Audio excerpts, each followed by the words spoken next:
All atomic masses generally expressed in atomic mass unit.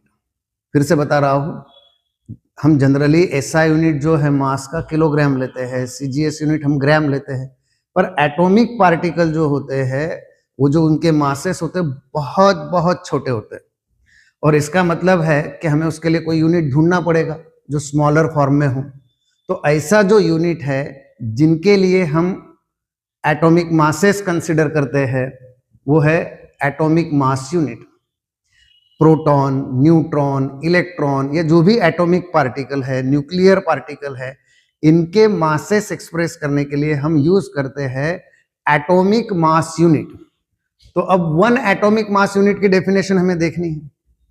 तो one atomic mass unit की definition क्या है? It is the mass of 1/12 of the mass of C12 carbon atom.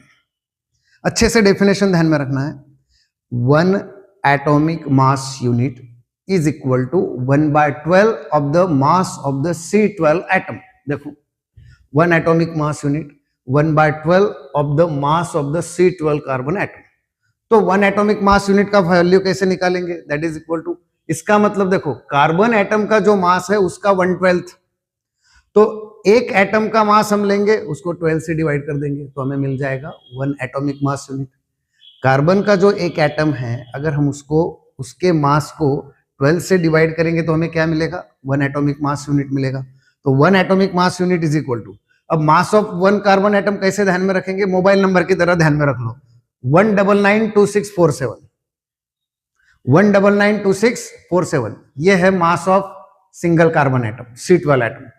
तो 1.992647 into 10⁻⁻28 kg, उसको 12 से divide करेंगे तो हमें वन यूनिफाइड एटॉमिक मास या वन एटॉमिक मास यूनिट मिलेगा, दैट इज इक्वल टू 1660539 10⁻⁻7, 1660539 10⁻⁻7, ये ध्यान में रखना।